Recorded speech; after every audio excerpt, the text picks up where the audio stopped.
Alright, guys, so it's like 2 a.m. and I don't make videos, and I'm sorry this lighting is shitty, but I want to say something. So it being 2 a.m.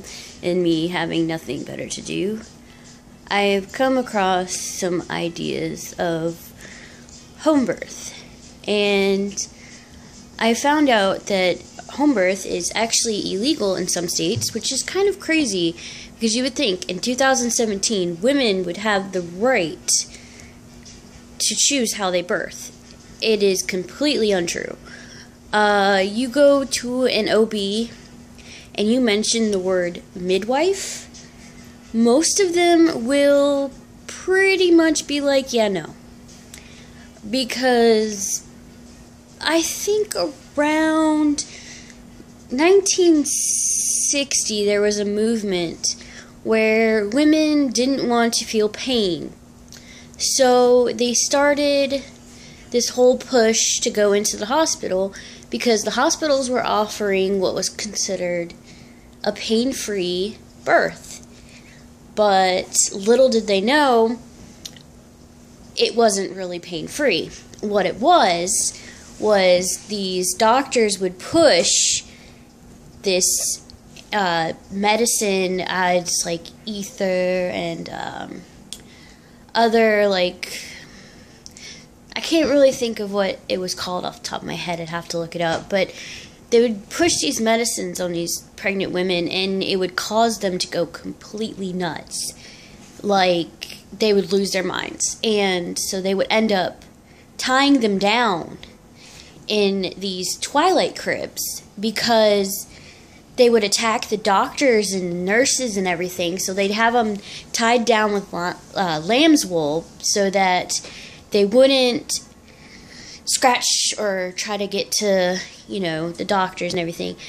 But realistically, this wasn't pain-free. They were feeling everything. The only thing is that they can't remember it because it just caused them to forget. And it's common when you have a C-section, the same medicines they give you in your spinal or your epidural, depending on how you get your C-section, is the same exact kind of medicine that they did with the twilight sleep. So you will forget your C-section. You won't remember much unless you literally force yourself to remember. I should know, I've had like 4. So, another thing is, like, women these days, I've noticed, are trying to fight for rights of, like, higher pay and stuff like that. You know what? The one thing that a woman, I think, in this day and age should really fight for is their way to birth. You have no choice. It's crazy because, like, you go in and you make this plan and this idea of, oh, I want to have this person in there and this and that and the other thing. And your doctor's just like, no, we're going to do it this way. You're going to get Pitocin. You're going to have your baby at such and such a clock. Like, if you go in for a scheduled C-section, you don't get to pick the day. You don't get to pick the time. You have to be there at 5 o'clock in the morning, if they want you to be. You don't get to choose. You don't get to be like, oh, if I want to have a scheduled C-section, I'm going to schedule it my time. No, you don't get to do that. It's not how it works. And even if you were to have a scheduled C-section, most of the time, doctors usually have to have a pretty good reason for it. But there are some that will schedule it, like, the rich people in New York City that need it scheduled around their husbands' work schedules and stuff like that. But, I mean, the thing is those people, those few people that want to birth their own way, that want to have a natural birth, they get bullied into a birth their doctor wants. And I don't mean, just like the doctor being like, oh, you should do this. And you can go AMA and be like, no, I'm not going to do that. No.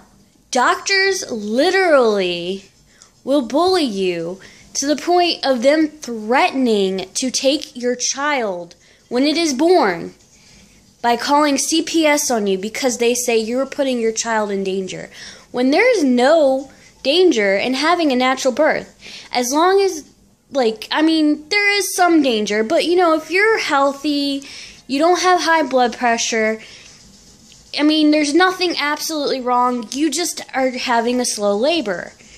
And they want to get this baby out quickly because of this, that, and the other thing. And you're denying, Pitocin and any kind of drug that would sit there and, kind of speed up your labor. And you're denying that. And then your doctor comes in and it's like, well, if you don't do Pitocin, I'm going to call Child Protective Services and your child's going to be removed from your care. They do that. They scare parents like that. But the thing is, you don't have to stay at that hospital. You can go to a different hospital. You do not have to take them bullying you like that. If they're going to bully you like that, they are not a hospital you need to be at. It's unheard of for, not really anymore, actually. I was going to say it's unheard of for CPS to just do that because you wanted to go AMA, but they will. It's sad. CPS is just unbelievably corrupt that they will.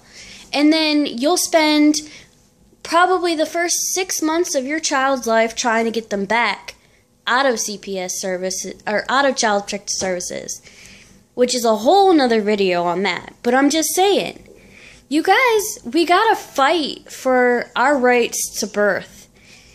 If we don't sit here and fight for that, what is the point? That is the one thing as women that we have. You cannot go get a sex change and have a baby. Not yet, anyway. Maybe sometime down the road? No. You have that right now as a woman to birth the way you want. And you should. You should have that right. You should not be bullied into doing what the doctor wants you to do. It seems that women are being bullied into this, and this is something we need to fight for. And I know this is the most random ass video, and I never make videos, and I probably look so terrible, and you're probably gonna sit there and bash me or whatever. I don't care. But I'm just saying, come on guys,